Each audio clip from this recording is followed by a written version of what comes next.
ZOBARIAN nights, it's ZOBARIAN dreams.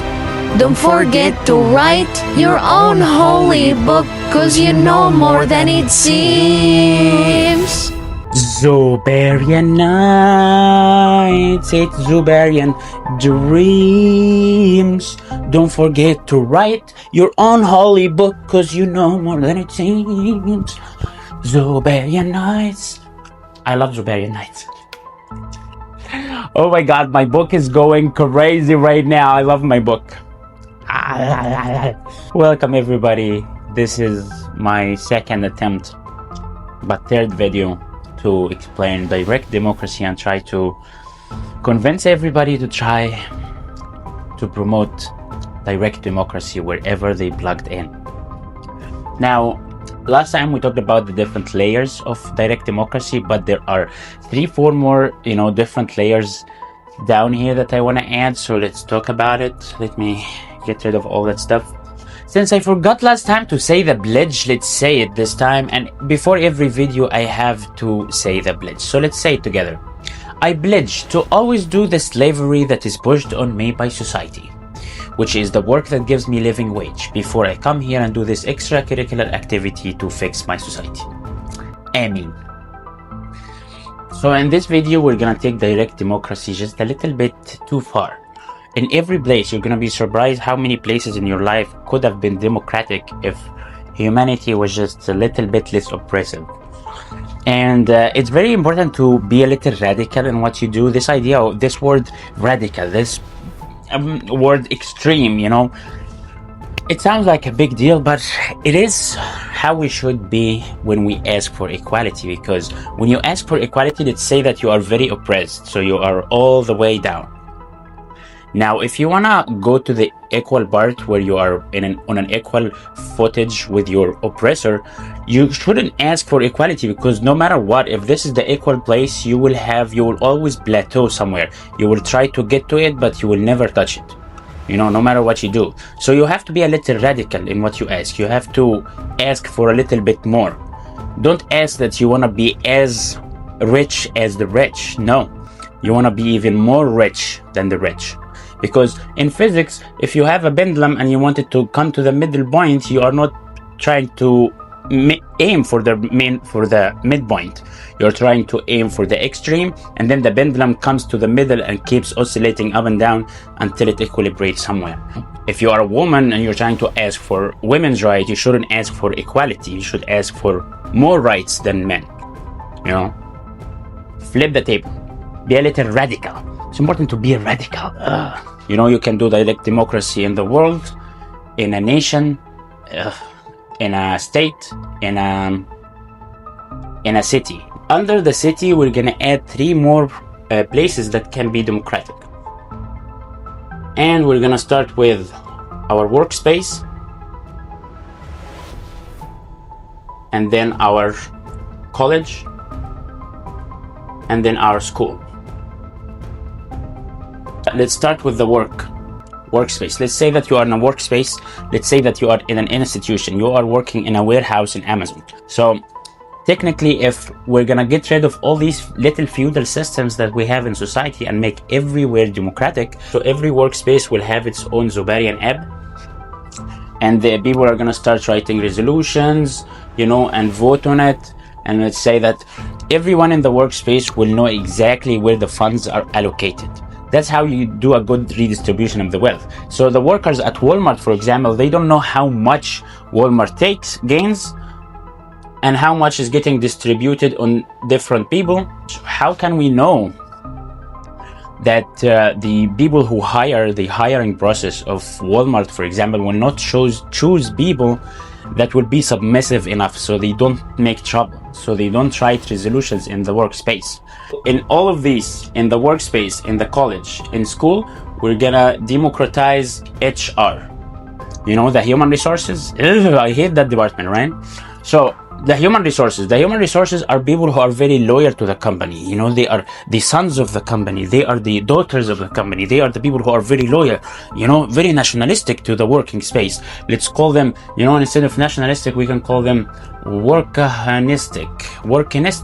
You know, these people are jobanistic, these people are institutionistic. You know, they are so loyal to the workspace. So fuck these people, fuck the people in the HR. We need to democratize it. Now let's go to college. Now let's say that you are in college and you are a grad student or undergrad student. You never choose, again, in the hiring process, you cannot choose your professors. The professors comes and another professors try to give them the interview. It's like, what about us? What about the students? Can we get a say in the, you know, in the hiring process of somebody? Can I get the professor who's trying to come to my department and tell him, hey, explain something to me, please, and let me see if you can actually explain it? Because in college here, we are so obsessed with their what's called H index, you know. So we're gonna say, fuck the H index, you know. Like, how is the H index of somebody, which is like how good he is or they are in research, can tell us if they are a good teacher? You know, this idea of a professor is taken by researchers. Research, let's say this, research does not equal teaching. You knowing how to sit on a computer at night or in the lab just slaving your life away to write a paper so that you can get that grant doesn't tell me that you can teach me what you know. You know, some professors know a lot of shit, but when they stand up in class, they are like, duh. In college, it's another institution just like work. We should have a decision on who should run the place. You know, on the president of a university, I am ranting too much that we need our universities to be a democratic place. How are we supposed to make people appreciate democracy if they don't even see it in their everyday life? People don't think that they have any control, any power. Can the students have a say in how much tuition they should pay? So democratic college. We need a ZOBARIAN app for college too. Direct democracy can be, you know, have a lot of benefits. One of the benefits is the liberation of the individual, that you feel like you have a little bit of power, and it affects a lot how we perform in our jobs. That's why everyone in capitalism is just sitting at their desks, looking at the ceiling, waiting for the time to pass from 9 to 5, instead of actually doing the work, because they feel they don't have control. So direct democracy can be the liberation of the individual. And then we said last time that it can I can't remember. Give me a second.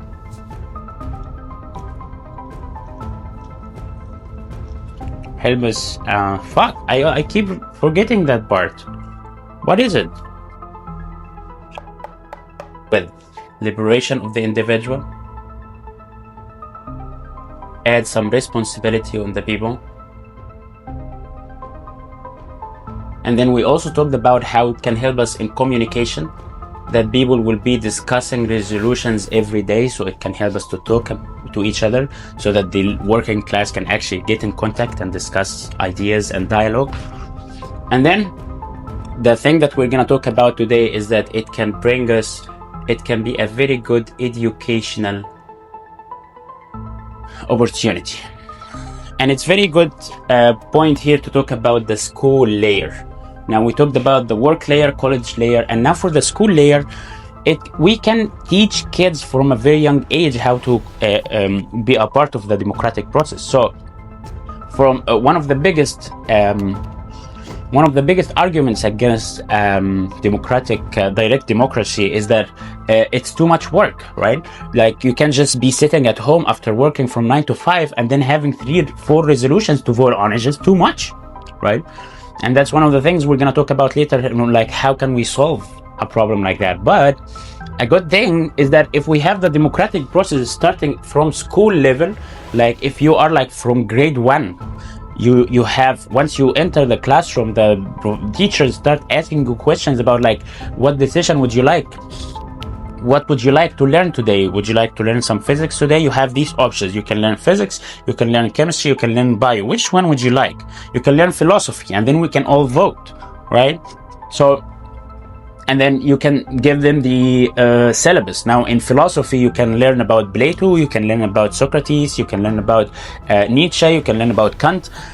You can give them and like tell them a little bit of, you know, idea about like each one of them, and then they can sit together and dialogue and say, so I think we should learn Kant, what do you think?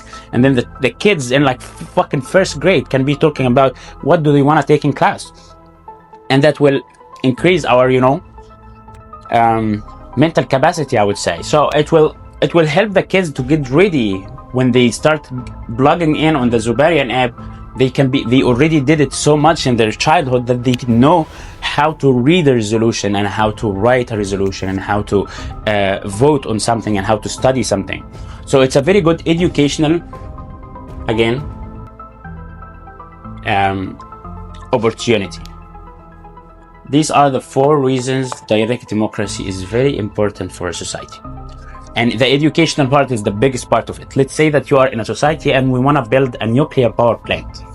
And the person who's promoting the resolution will tell you, hey, like it's $1 million, but then it's gonna give us better electricity at the end, and it's very safe and stuff like that. You have never studied power plants before, you don't know what it is. So you read and write and like you see pros and cons. There should be a requirement of like how many positive and negative against them 4 videos that you check out before you take a decision. Everybody in the society will start learning about nuclear power plants. Should we have a data center? Let's see, maybe, but how big is it, right? We're gonna decide how big is it, how much power should we and money should we put in it. So how can we fix the problem of like it's too much work? Let's say that we have to take 100 decisions this month in a society, on a national level and state level and city level. Like how are you, like it's so many decisions, maybe everyone cannot decide on 100 things. So maybe we can embrace the chaotic world that we live in and then the probabilistic world that we live in and make random selection, just like a selection of a jury. Let's say, you know, you select a number of juries, but like you need a large number of people and it's anonymous. So you get a notification on your app that you are required to look at this resolution. This randomness has to be, you know, an open source. The algorithm of choosing people has to be an open source. So there can't be someone just playing puppet with the society, just giving the decisions to some people, right? Like gerrymandering. We can give like each million people in the population, each million person randomly selected a certain resolution to choose to vote on. And now like you as a person from these million people that have to vote on a resolution, you have the responsibility for, you're representing the whole population. So you can't just decide for yourself. You have to actually study, you have to take care of the decision, and we have to be ethical. Yeah, again, this is a very good opportunity for us to promote ethics and make people care more, right? Because that's the whole problem in our world, that we learn so much science, but we don't learn about ethics. And direct democracy can be a good way for the people everywhere, plugged everywhere in work, college, and school, to be thinking, how can I represent the rest of, you know, the workers or the rest of the population? How can I be ethical in my decision? How can I take a decision that will not just give me just material condition, but give everybody that it's in the favor of the collective instead of the individual? There shouldn't be an allocated spaces. Like we can't say we're gonna give 5 spaces for rich white motherfuckers, and then we're gonna take only 1 space for the janitors and 1 space for the engineers. And then don't you think that system will work if you already allocated some spaces for the rich people on the board of trustees of a workspace or a college? You already rigged the system. It's like having a veto inside of the United Nations. It's like, what's the point of like 190 countries coming together and saying that we want to do something, and then just one country saying, hey, we have a veto, and then it's over? What are we teaching people over here? How are people gonna ever appreciate democracy if it's not happening anywhere in the world, if the military is always holding the gun and then telling you, hey, choose, yeah, you have the choice, my friend. If someone is holding the gun in front of you, you cannot choose. There is no democracy. And there's a whole chapter that's going to be on the military and how direct democracy can happen inside of the military as well. But I'm going to leave that for the chapter of the military. And wherever you are plugged in, keep thinking, how can I vote about the details around me? Even if it's not going to give you any new material conditions. It's just for the fuck of it, you know? Democracy is not to bring you material conditions. It's to bring you psychological conditions. Do you have control? Do you feel like you have control of your life? Zobarian nights, it's Zobarian dreams. بحبك يا حبيبي. Zobarian dreams. Have you heard about the Zobar? Zobarian nights, it's Zobarian dreams. Don't forget to write your own holy book, 'cause You know more than it seems.